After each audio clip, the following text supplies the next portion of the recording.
nothing but junk mail and overdue bills to keep me company. Seems nobody wants to hire a real private dick anymore, a professional like me. A guy who does the detective work nobody else wants to do. A guy who wears hats and walks around in a black and white world. I began contemplating a more profitable line of work, like politics. We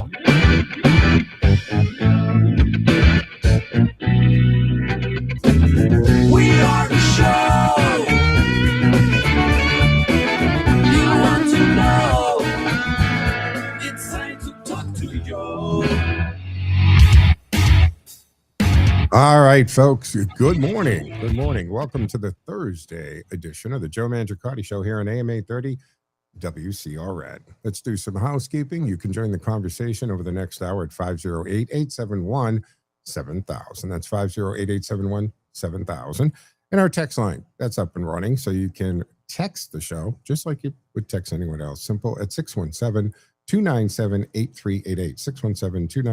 617-297-8388. It does appear on a screen here in the studio in real time. I can always, when I come on and sign on, I see all the texts that people have sent, say, to other shows during the week, and I do my best to make sure that they've seen that. All right, 508-871-7000 to join the conversation, and don't forget that this station, like thousands of other radio stations do, we stream to the TuneIn app, which means you can take us anywhere, and I love that feature. Whether you're getting in and out of the car, you can just stream it on your device. Whether it's your phone, your smartphone, your tablet, whatever, or just from your computer at home, that's fantastic. Now, I do stream the show to the station's Facebook page, my social media stuff at Joe Mangi Show. So that's X and Facebook and Twitch TV, LinkedIn profile, and of course, to the YouTube channel and the Rumble channel. And we started, I don't know how many weeks ago now, but we are now streaming on Instagram. And a lot of you apparently are watching it on Instagram.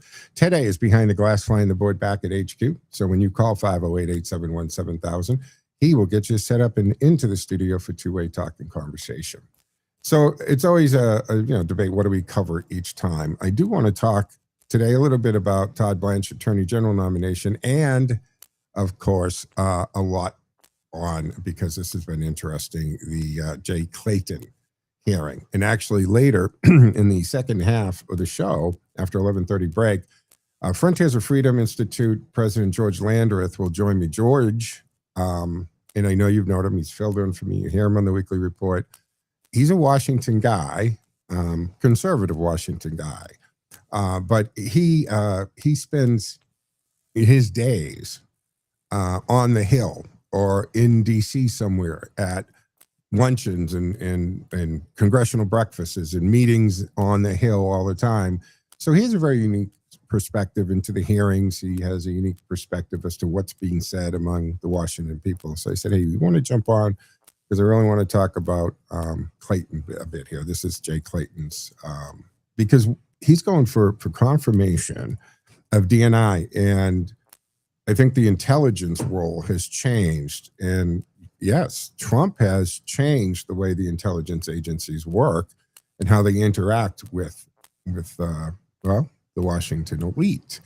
And what we're seeing going on from the Mar-a-Lago raid on, well, we'll get into it, but we're going to talk about that. But the Attorney General role here, so he's acting. So Todd Blanche is acting Attorney General.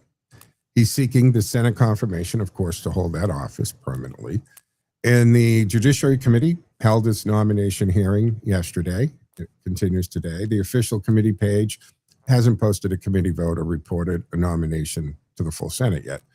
Therefore, today, now, it's happening. And acting Attorney General Todd Blanchard has completed his Judiciary Committee confirmation hearing, but just hasn't been confirmed. So that's the thing. So they will still get into this today, and they'll talk about it. We'll ask George a little bit about that as well. The other thing, and it's been on my notes here for a couple of shows, and I don't know if it's on your radar screen yet here, but we've had some massive explosions around the country lately, right? It's like 6 explosions happening May 21st and May 30th. It was like this week where things just blown up all over the place. The shipyard explosion on Staten Island, the Garden Grove chemical tank emergency, Then there was the Longview, Washington paper mill disaster, a Dallas apartment complex explosion, the Blue Origin rocket. Remember that exploded? Think how bad that would have been. Captain Kirk could have been on that one. And a meteor airburst right here over Mass in New Hampshire. I don't know if you guys remember that or felt it when it happened. So there is presently no evidence here that these events, they're connected or coordinated, terrorist related, or part of sabotage campaign or anything like that. I'm not suggesting that. But the montage combines industrial accidents, a gas line strike, intentionally conducted rocket engine tests, a chemical emergency that never actually exploded, and a naturally occurring phenomenon, a meteor hitting the Earth or exploding over the Earth. Very interesting. They're all not connected. Of course, it reminds me of one of those, Christian novels or one of those guys that writes the book, or the mechanic, right? Specializes in political or corporate assassinations all look like accidents. And that there's no connection here until the spunky junior analyst or the reporter kind of finds, oh no, they're actually all part of a bigger picture of somebody. I'm not suggesting that. It's just jumps out when you see and you're looking online, you're reading a bunch of stuff, and all of a sudden you start seeing an explosion, and within 24 hours, another one, and then the next day, another one. And you say, well, this is weird. What's going on here? The Staten Island shipyard explosion, that was on the 22nd of May. May ship repair, Marinas Harbor in Staten Island. Now, 57-year-old Zhuxing Li was killed in that explosion. Major fire occurred inside the dry dock.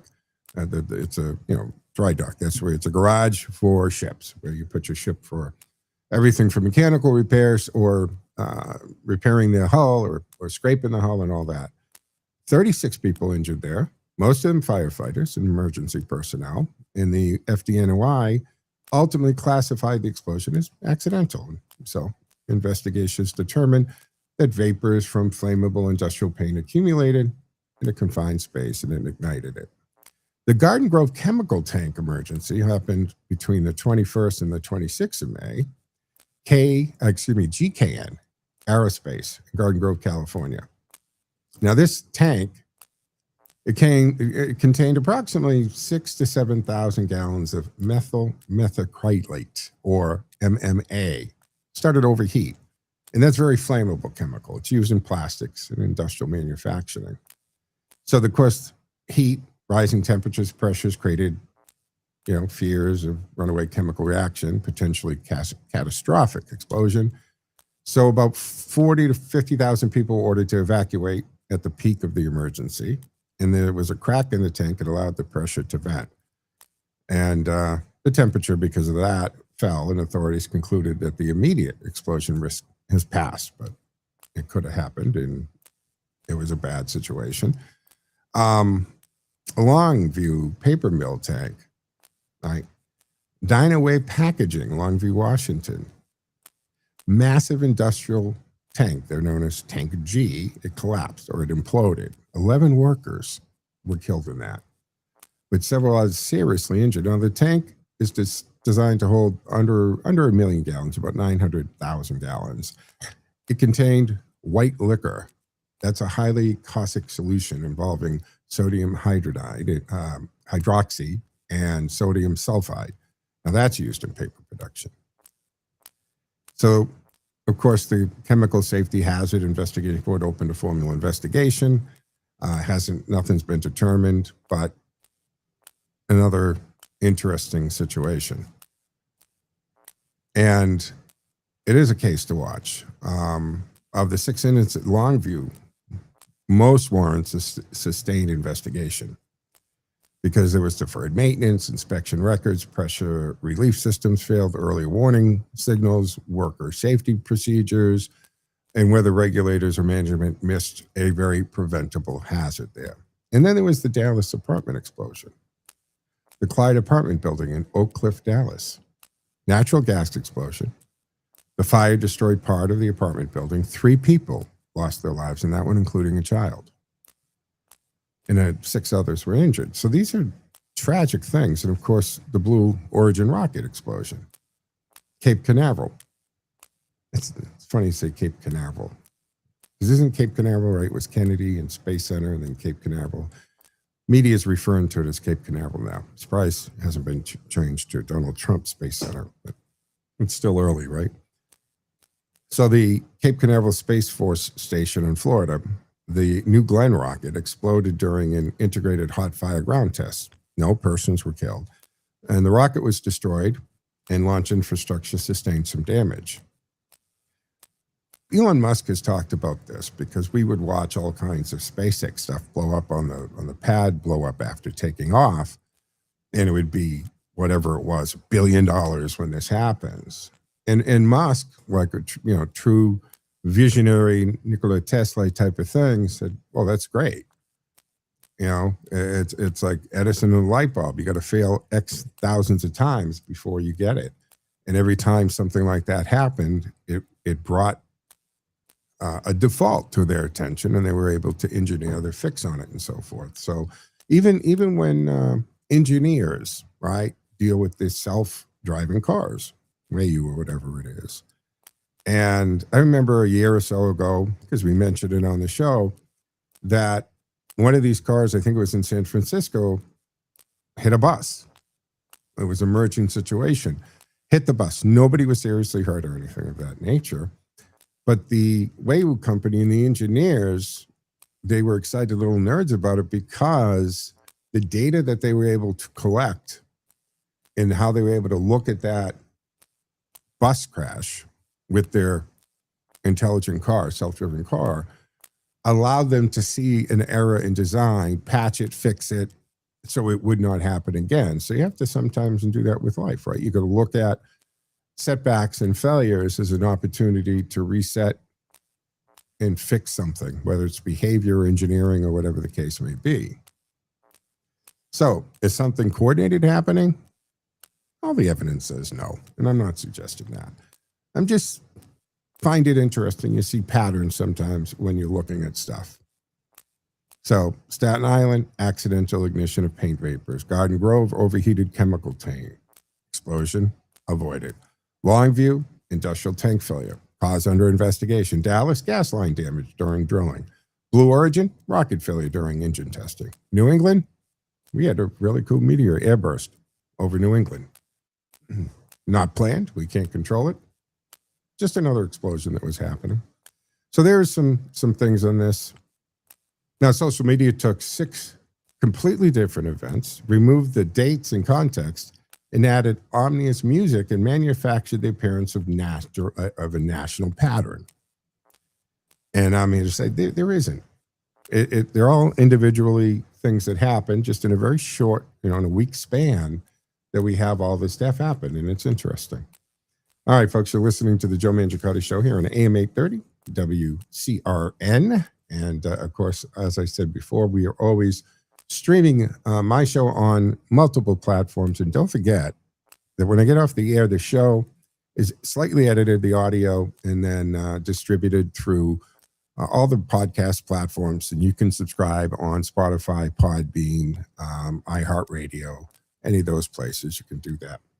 Now, the one thing that I am very curious about is there's a lot of church fires happening.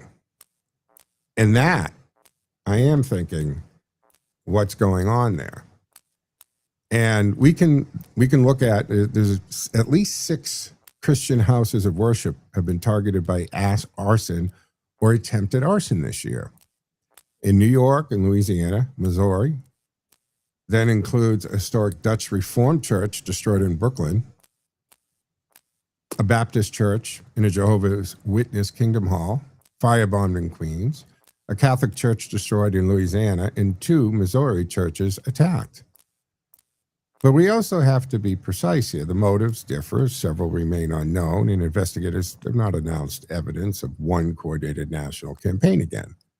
It's just a pattern of churches being attacked or burning. Most are arson, some are in question. What is undeniable is that setting fire to any house of worship is an attack, not just on the building, but on religious liberty. and the right of Americans to worship in peace. Now, this June 19th fire destroyed the South Bushwick Reformed Church in Brookline. I revert to Brookline, Mass, right? It's Brooklyn.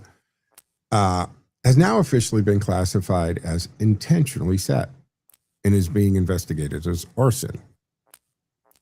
And the congregation is part of the Reformed Church in America. That's the name of the church, Reformed Church in America. Historically rooted in the Dutch Reformed tradition. And the pastor there, James Stewart, said the congregation was unaware of any threats or enemies. It's not like, from a Hollywood show, evil developers trying to get everybody out of the neighborhood or anything. Nobody's threatening them. They had no incident that might have said maybe something is going to happen here. The historic church was considered a total loss, will likely have to be demolished and rebuilt. But they said, oh no, they started working with historical society, landmarks. They're working with contractors and experts in all of this, and they were able to come to the determination it can be rebuilt. And I'm looking at least 3 Christian houses of worship in New York that have been targeted by confirmed or attempted arson this during 26 this year. That South Bushwick Dutch intentionally set fire. That happened. Then Iglesia Bautista El Messia in Ozone Park in Queens. That's a Baptist Christian church. A man threw a Molotov cocktail at the church in early July. It did not ignite or cause damage. Attempted, which is always good. Interborough Congressional Kingdom Hall, Woodhaven, Queens. That's a Jehovah's Witness. Same suspect allegedly threw another Molotov cocktail at the Kingdom Hall. Again, no injuries or significant damage, but those seem to be connected. And the suspect in the 2 Queens attacks, Yogesh Saranja, he was reportedly being investigated in connection with as many as 7 separate arson incidences since late June, most involving a house of worship. But authorities have not publicly identified 7 churches. Some incidents involved commercial properties. But he's attacking these churches. And he had a Roman Catholic church in Louisiana, African Methodist Episcopal Church in Missouri, a second one in Missouri, also Episcopal, St. Peter's Episcopal Church in Ladue. That's happening. So 3 Christian worship sites in New York City, 1 destroyed and 2 attempted fire bombings. 1 Catholic church destroyed in Louisiana, 2 churches targeted with limited damage in Missouri. So that's a minimum of 6 publicly identified Christian houses of worship targeted by arson and attempted arson in 3 states. So this isn't an official nationwide total. It's what I've seen, again, crossing my desk in news. And you start to say, well, what's going on in this? And it's not just Christian, other religious buildings, right? They're not just the churches, because in Mississippi, there was a synagogue, Jewish synagogue. Beth Israel congregation in Jackson suffered extensive damage in January. And then there was a mosque in Pennsylvania, Northeast Pennsylvania Islamic Center was intentionally set on fire July 5th. And fires, we should not yet call arson. But there was a fire that badly damaged the vacant First Reformed Church in Astoria. That's in Queens in April. And then the Mother of African Church in Wilmington, Delaware.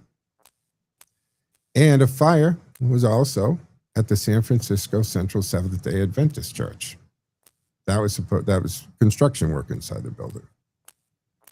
So there's these churches that seem to be being set on fire. Now, the interesting thing, the one here in the several in New York, especially this Brookline one in this neighborhood, I think 173 years old.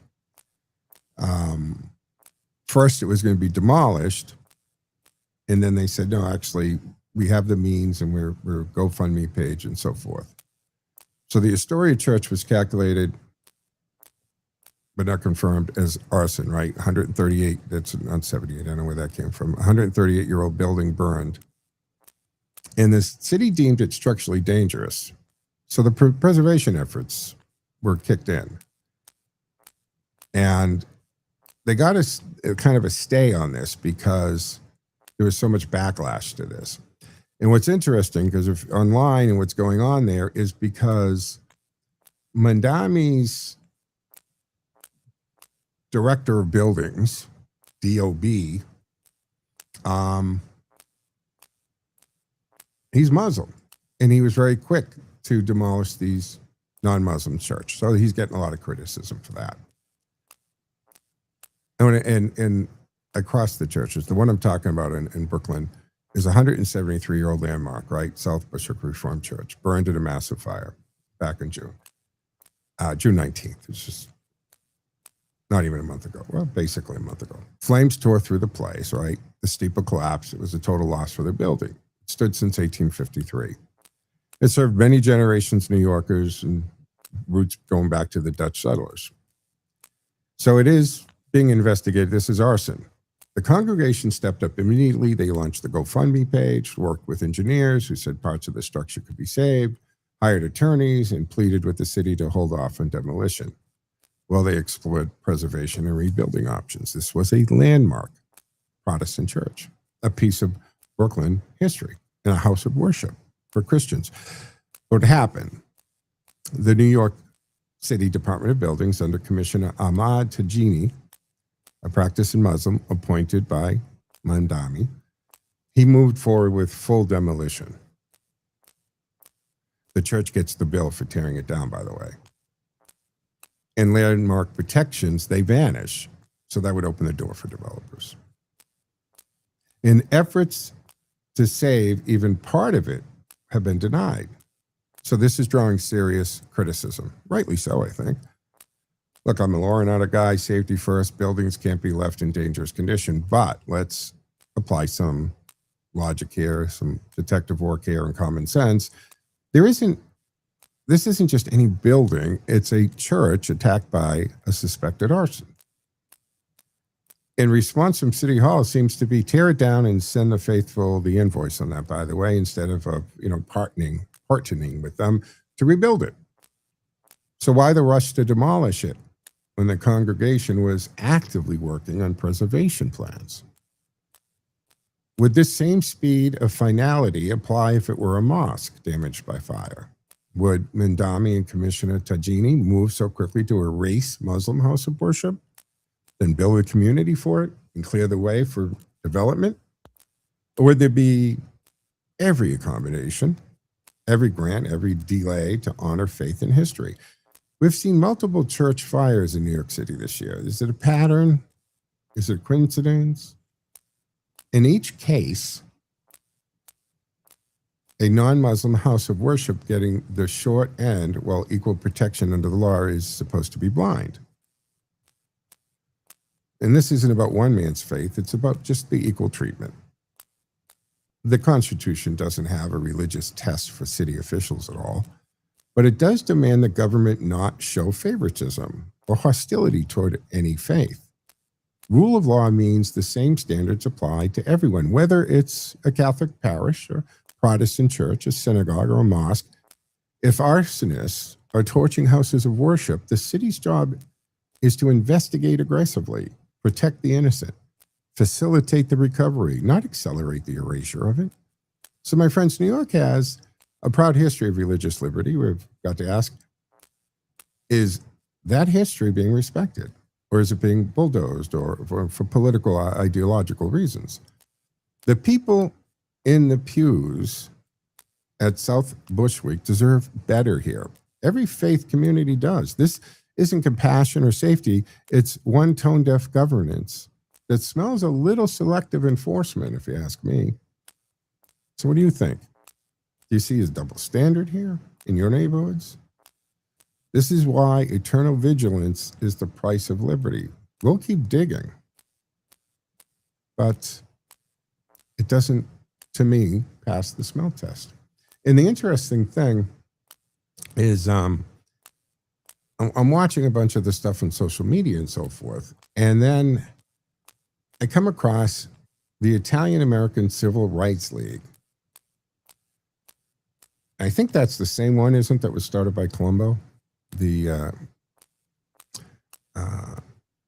Yeah, he had mafia ties and all that, but he started this, and he had a big role in the making of The Godfather and all that. But anyway, I haven't been following them till I saw this particular post that they made.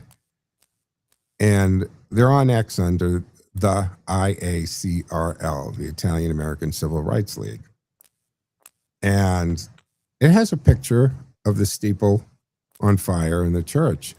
And it just simply, the post says, foreigners are burning down New York City churches now, ? So their response to this is, dear third worldists, if you ever try to burn down a Roman Catholic church, we'll inflict levels of retribution on you so powerful that you will all be running back to Uganda. Love, the Italians. Now, I don't know. I think that's kind of funny. James Wood, he reposted it saying you got to love the Italians, but watch this. More churches to come. I think all of a sudden, it just seemed very easy for this administration in New York to erase a house of worship that wasn't of the same faith of them. Or am I reading too much into that? 508-871-7000. What say you on that? That's just an opinion piece on this. But we're going to take a break in a minute here. And when we come back, we should be joined by George Landrith, president of Frontiers of Freedom Institute. And as you know, I'm a senior fellow there. It's a think tank out of D.C. But George is only the second, right? It was started by Senator Wallop from Wyoming, buddy of Ronald Reagan. And the function that we do there is we used to call them white papers, but now because of social media, we still write white papers. But now they're done as postings, or they're done as hits on TV and radio shows. But it's to, issue a further policy or meet with members of Congress after we do the research and we form opinions on something and we present it to them. So George is constantly, as a DC guy, he lives in the area. He has standing lunch meetings, standing breakfast meetings, or whatever the case may be. So George will be able to give us some insight, because I think the Clayton one is of a lot of interest. But we do have to take our mid-show break here on the Thursday edition of the Joe Mangiacotti Show on AM 830 WCRN, or Radio Central. So we'll take a quick break. We'll come back on the other side. Lines are open and available, 508-871-7000. That's 508-871-7000.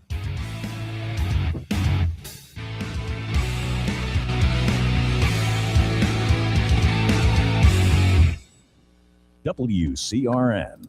Time now for the forecast from the Boston Independence Group Weather Center. Call Jerry Doherty today at 877-772-1776. Retirement is within reach. I'm Chief Meteorologist Sherry Spear, here's the latest Boston 25 weather on Radio 830 WCRN. We've got smoky skies and reduced air quality in the forecast again this afternoon, with high temperatures in the lower 80s. Overnight, we've actually got a front that comes through, and that is going to clear out the clouds and the smoke, and that means sunshine's going to stick around all day tomorrow. You'll wake up to some 60s. You've got highs in the lower to mid 80s.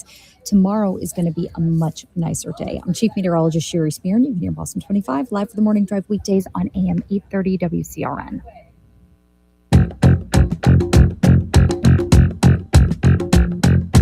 More live and local radio is next. Stay tuned to Radio Central, 830 WCRN. Hi, I'm Lee Gaudette of the Gaudette Insurance Agency, a third-generation family business based in Whitensville with branch office locations in Grafton, Shrewsbury, Westboro, and Southborough. We are a full-service independent agency offering all aspects of insurance to businesses, families, and individuals. We are in the peace of mind business. Call, click, or come in to see us at any of our locations for a free assessment of your insurance needs. Also, listen to Radio Central, WCRN, every Friday morning at 9:30 for the Gaudette Insurance Show. The best Italian cuisine served by some of the nicest folks you'll ever meet is at Ziti's Italian Trattoria. It's fine Italian cooking at the Speedway Shopping Center, 290 Turnpike Road in Westboro. It's like sitting down with your family for an authentic home-cooked Italian meal. From intimate dinners to catering for events of all sizes. From pizzas and calzones to classic Italian dinners. Every meal at Ziti's is one you'll remember. Head on down to Ziti's, 290 Turnpike Road in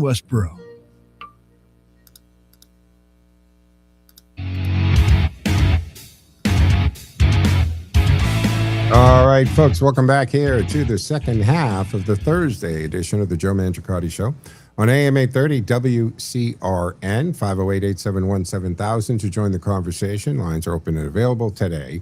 Find the board behind the glass back at HQ as I broadcast from the Cameo studio. So that does mean the Cameo Cam is on, and you can watch me on the station's Facebook page. You can watch me on YouTube, Rumble, X, Twitch TV, LinkedIn profile, and now Instagram. Many ways to watch, many ways to listen. As promised, President of the Frontiers of Freedom Institute, George Landrith, now joins us virtually. Hey, George, good morning. You look marvelous. You're just telling me you need a new set of glasses. Hey, just ordered some. So, hey, thanks for joining. I know you're very busy, and I was telling our listeners, I mean, you're down in the DC area. You live in the area, you work in the area, you have standing breakfast meetings and lunch meetings. And so you can bring, I think, a very unique perspective to any confirmation hearing that's happening. But right now, we have Trump's nominee for Director of National Intelligence since Tulsi Gabbard left, Jay Clayton. He appeared before the Senate Intelligence Committee yesterday and again today. He's attempting to convince senators that his background in federal prosecution, securities regulation, and that's an important one, and we'll get into that in a second, and international finance, it equips him to oversee the nation's intelligence community, even though he does not come from the traditional military or intelligence agency pipeline. And the hearing centered on, I think, George, the one fundamental question: can Jay Clayton provide President Trump with intelligence that is timely, accurate, objective, and independent, even when the conclusions may be politically inconvenient? Clayton has not yet been confirmed. Intelligence Committee Chairman Tom Cotton said he intends to hold a committee business meeting today. Now, Clayton currently serves as the U.S. Attorney for the Southern District of New York. He previously chaired the Securities and Exchange Commission during Trump's first administration. He spent much of his private sector career practicing corporate and securities law. And his financial background is central to his case for confirmation. See, he's arguing that modern national security threats do not arrive solely through military invasion, terrorism, traditional espionage. And ever since Pearl Harbor, I mean, we have oceans between us, from usually our threats, which is why we take people coming into our hemisphere in South America or off our coast very seriously.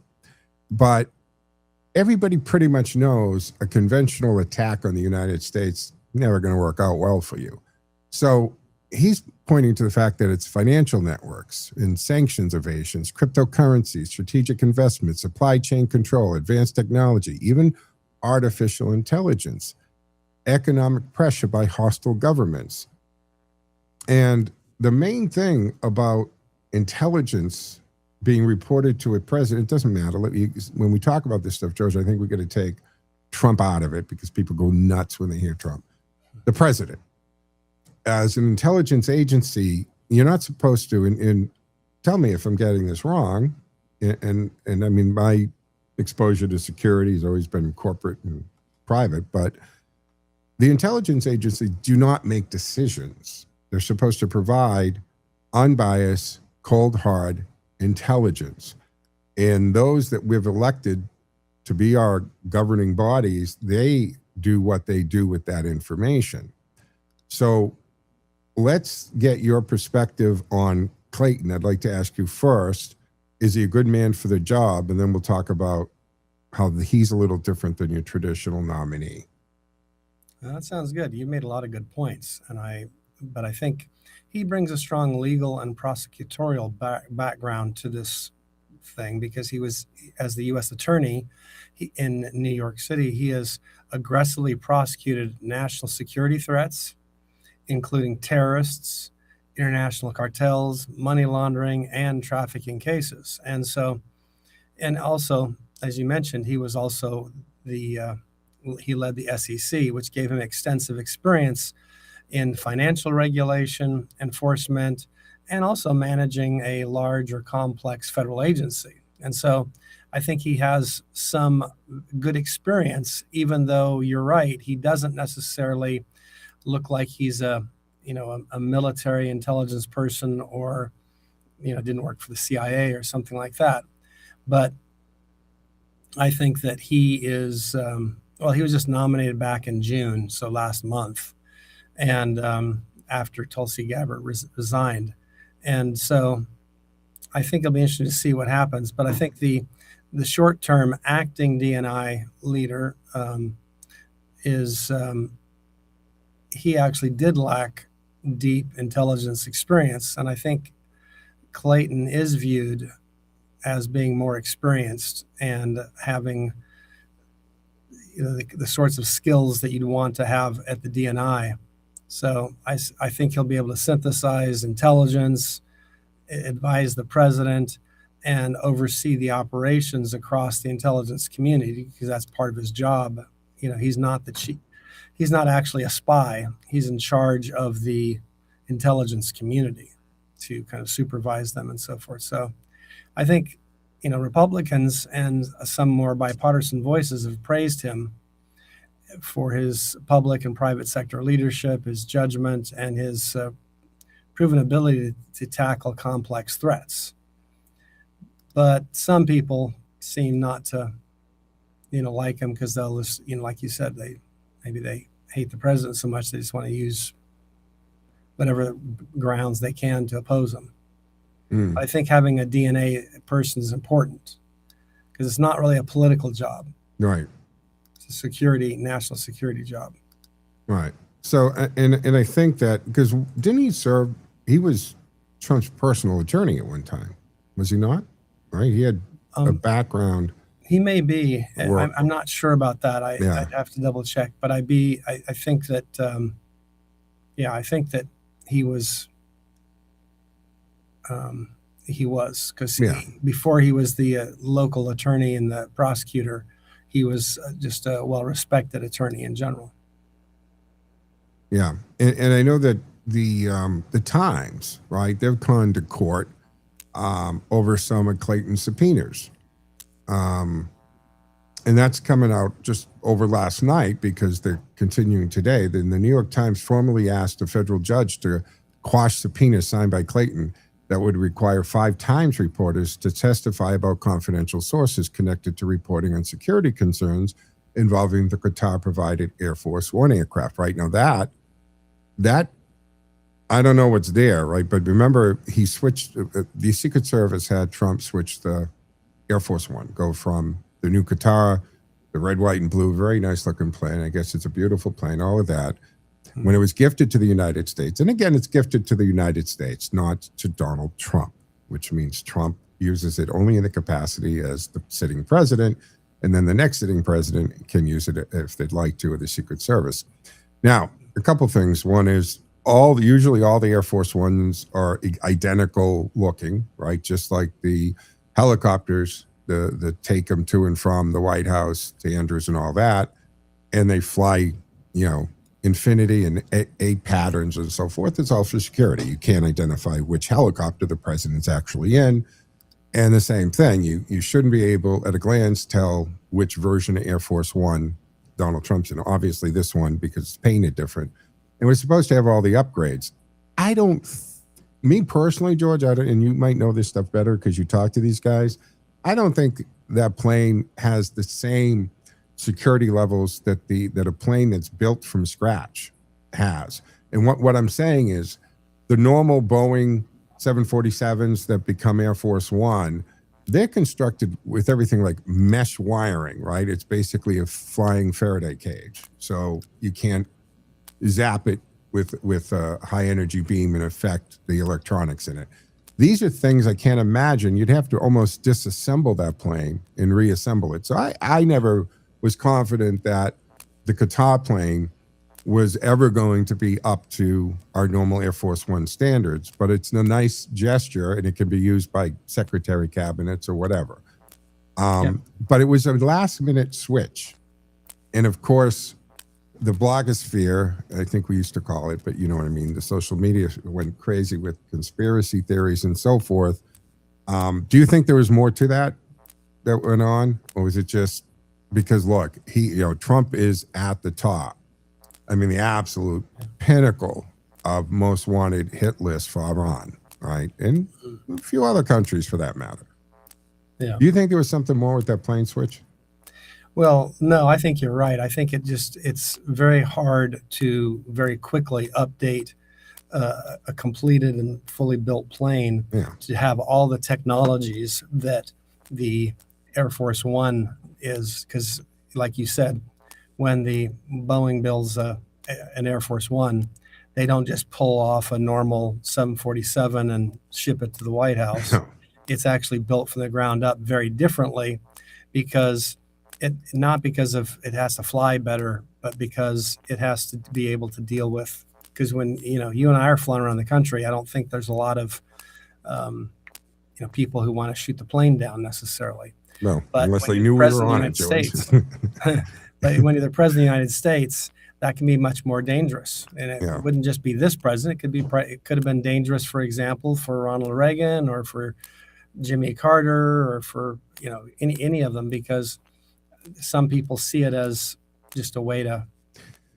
Well, I mean, the current one was ordered after 9/11. The one that ultimately came for for Obama. When Obama took office, that was about the delivery of the new one after, because one thing that they discovered after 9/11 was that plane was not equipped as a command center. They had to, first of all, they had to fly so high to just for safety reasons, again, security, to be out of range of a lot of missiles and things of that nature. When they got so high, they were blind. They couldn't, President Bush at the time, could not really communicate. He didn't know what the hell was going on until, and we know what he landed at a base and then back to DC against advice. But the point is, they realized after 9/11, no, this thing has to be, we need a new one. And like I said, when they build it, it's like saying that, Cadillac sent the White House a standard stretch Cadillac. No. I mean, the Beast, as it's called, the code word for the presidential limousine, is not a Cadillac. It's a tank with Cadillac insignia put on it. I mean, it has a lot of other technologies too, because someone might shoot, Faraday cage, run tires, all that. They might shoot gas at it, and so it has a filter system so that if they were to do poisonous gas, and it's pressured. The plane and the car, right? They're both pressured, so there's a constant flow. It's pressurized, meaning that if anything that's happening outside can't leak into the car. Right. It's constantly pushing out and pressurized out, so the beast of the plane could fly through explosion dust. It could fly through chemical attack. Nothing's going to penetrate the seal of the beast of the plane. Again, and I'm glad my car doesn't have that, because I couldn't afford to pay for that. And since I've never had, the worst thing I've ever had to drive through is maybe where someone hit a skunk. Yeah. So there was a bad smell in nice the air. But I'd rather not pay an extra $100,000 for my car just to keep the skunk smell out. Absolutely. Once every 10 years. So Clayton, it appears that his nomination will advance, right? Tom Cotton says they're going to take a vote next week, early next week. No precise meeting date has been publicly posted yet. Republican leadership continues to indicate that Clayton is in relatively good shape for confirmation, although the vote may now be a little more partisan than originally anticipated. But the bottom line here, yesterday's contentious hearing, it didn't derail him, right? It probably cost him some Democratic votes, but there is currently no indication of meaningful Republican opposition. And again, this New York Times thing is kind of breaking overnight. So Democrats, some are backing away from the bipartisan support. Chuck Schumer called Clayton's hearing or performance abysmal. Color me surprised. He said it made Democratic support less likely. Democrats focused heavily on Clayton's refusal to use their preferred formulation that Biden won. And I did catch this. He said, I'm not election denying, but this comes back because they want you, have you noticed this? The Democrats that keep doing this to nominees and certain Republican politicians who won the 2020. And they often answer with Joe Biden was confirmed as president. Now, back when all that was happening And people kept saying, "Oh, it was stolen." When we look at it from 30,000 point of view, 30,000 foot view, George, we're all going to bed in 2020 and Trump's winning, and then in the middle of the night, right, this spike goes up and everybody says it doesn't look right. But the bottom line, I said it, 6 years ago, and say it now again. So what? Yes, if it happened, we got to stop it. You can't undo a presidency because that's not what makes them president, right? It's the Electoral College. How did the electorals vote? They voted for him, and and they don't have to vote the way the state goes, right? That's still an option. So the fact that the Electoral College selected Joe Biden got sworn in as president, he was president, legitimate president. Now, we might have issues with the amount of fraud that took place, but you can't undo in a presidency, right? I mean, how does that happen? There's no mechanism. Oh, we're going to say everything that Biden did or people representing Biden did no longer counts. It doesn't work that way. So they were trying to catch him on this or force him to say that he won. And to my knowledge, he never said he won it. He said Joe Biden was president. He just kept repeating that Joe Biden was president from 2021 to 25. So why are they doing that? Are they trying to spin him off as a election denier and he can't be trusted with providing intelligence if he doesn't agree with their way of thinking? Well, I think they're trying to do that because I think that's just a partisan way of viewing it. But I think a fairly rational thing you'd have to, given all the information we now have, because obviously a lot of data has come up in state by state since the 2020 election that gives us questions as to, was that legitimate?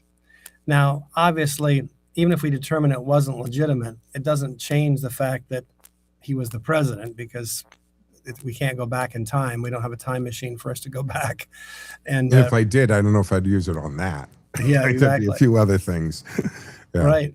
But so the point is, I think that they're just trying to make a partisan issue out of this because they want people to basically deny that there's evidence of voter fraud. Now, whether it was enough voter fraud to change the outcome has not yet been proven beyond a reasonable doubt. It's not because there's, it's just data out there. But I don't know if it has to be proven at this point, because even if you were successfully prove it, what does that mean? But I think the data is interesting, and Americans should at least be aware of it, because we need to make sure that we have secure elections. And it's not a good idea to allow elections to flow where you just have a hard time believing. An example would be in California, when they have voting come in for 3-4 weeks after the election, they always come in like 99% for the Democrats. Yeah. Whether it's a congressional race where on election night. Yeah, look at the mayoral race, right? Yeah. Look at that. I mean, all of a sudden, the woman who gave the concession, the third one, days after, not later in the election day, days after the election, spikes almost 90 degrees up in it. But that's a whole nother conversation. But what's interesting, George, because I don't want to run out of time without getting on this. So President Trump, he's scheduled to address the country tonight concerning newly declassified intelligence related to the 2020 election, because Clayton's hearing became consumed by that issue as we're talking about it. Trump's remarks, it could immediately affect the political atmosphere surrounding Clayton's committee vote. Is this purposefully timed or what? So Jay Clayton came through the hearing, bruised but standing. Democrats turned the confirmation of America's next intelligence chief into another argument over the wording of the 2020 election. The real overnight development is that New York Times now is asking a judge to block subpoenas that Clayton authorized in a national security leak investigation. The committee vote is expected early next week, as Cotton said. And at this point, his nomination still appears to be on track. Do you have any more insight into, I think he's speaking at 9 tonight, right? I think so. And I think you're right. It could be that he was going to do it at some point, just to kind of let Americans know the importance of working on things like voter integrity. But maybe now, yesterday's hearing made it more important to do now. Mm. It's very, I guess we'll find out when he gives the speech, because Sure. it'll become clear is it a rebuttal to the hearing yesterday, or is it? Well, I'll have to take a break from Golden Girl reruns so I can watch The President at 9. What happened? But let's not forget, because remember just a few months ago, right? There was that Georgia, and Tulsi Gabbard was down there when they seized a bunch of records and all of that. I mean, that was just a few months ago. And again, we don't know what we don't know till we know it, guys. But what did they pull out of there? What tapes did they pull out of there? Right now, you got whistleblowers, you got all kinds of stuff. So is this connected to information they pulled out of Georgia back when they did that? I don't know. But he chose tonight. And I mean, it's not like Trump didn't know that the vote would have not have taken place, right? He knows that wouldn't have happened by today. So is it just totally, or is it totally not connected? Does Trump not care, or is just not calculating Clayton's hearing and nomination into this? Is in his, we know how Trump works, right? He's very hard to keep anything quiet. He says absolutely whatever he thinks. He doesn't have that filter, which is why a lot of people don't like him. And it's also why a lot of people do like him, right? I mean, I spent the early part of my career in this industry and as a news guy, a reporter and an anchor, and I constantly heard from callers and people, oh my God, why are politicians? Why do they always lie? Can we ever get a politician who's just ever going to tell us the way it is? And then we get one, and I think we got that in a Trump, and everybody loses their mind over it. It's like, so you can't have it both ways. I want a president who talks like us, who doesn't always lie and says, and he does. I mean, the stuff that he says causes him a lot of angst and aggravation. So he's even calculating that in. But clearly he's sitting on some information that has come to light. Now, I will be frustrated if it's another promises of things that have happened, but no concrete evidence. And for the love of God, if crimes have taken place, and I totally, George, like you and I believe in the rule of law and due process and the Constitution, but for the love of God, stop talking about it till you're ready to actually arrest somebody, go for an indictment, and have a trial. It's the talking about it where I think the credibility is eroded. Either show us the arrests or tell us nothing you can do about it. It's one or the other.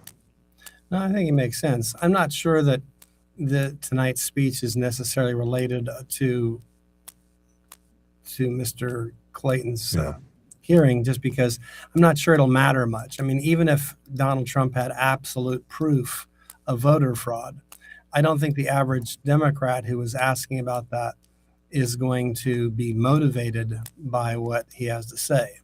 So that my point is, I don't know that it's that. I think it may just be more like, trying to help Americans understand why it really matters that we work on voter integrity, because we don't really want to be wondering if elections are secure, fair, or if they're legitimate. Because I don't recall in my history that I've ever if you look at American history, that we've spent time worrying about whether our elections were legitimate or not, because I think we believe they were.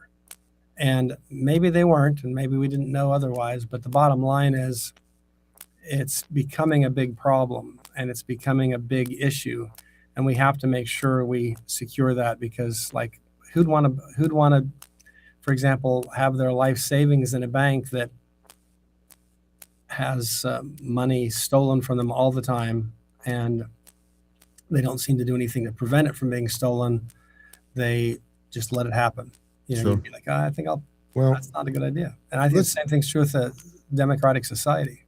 Remember, I mean, Barack Obama, and not that I quote him quite often, and I have to paraphrase him, but he said something about, elections are secure because we don't have one big election. We have 50 small elections. And there's some truth to that. But when you start connecting all the polling places via the internet, that goes away. And why I've always said, why are counting machines or polling places on the internet? They only need to be the most basic computer we have. It's called a counting machine. That's all. So that the number of people who walked in and hopefully qualified to vote there, and they confirm through an ID that they are who's on that voter list, and the number of people who come in to vote has to match the number of ballots slid into that box, and that's just the counter. If 592 people voted in that precinct, there should be 592 ballots under lock and key till it's opened in the clerk's office, period. We don't need to have updates in the middle of a polling day or a voting day, rather. They don't need to be connected to the internet. I'm a big, like France did, they went back to paper ballots. Anything that opens the door for fraud and corruption needs to be addressed in front, not after or not behind. So I also think that tonight's talk could have something to do with California's elections. That seems to be a hot topic. Trump has made a couple comments about they were going to try to pull with Steve Hilton what they did to Pratt, and I called them and told them. So I don't know what that means. And now Pratt is out there, I don't know, inferring that they have a smoking gun on the elections. So let's see what he has to say tonight. But what is, before we run out of time, we have about a minute or so left. What are we working on at Frontiers of Freedom? Any issues that the Institute's behind right now? What are some interesting meetings you've taken or policies you've discussed on the Hill you could share? Oh, yeah. Well, last night I was at a meeting that was focusing on healthcare reforms, because healthcare has gotten just skyrocketing expensive thanks to Obamacare. And on some level, even some of the quality of the care has gone down again because of Obamacare. So it's time for America to fix that.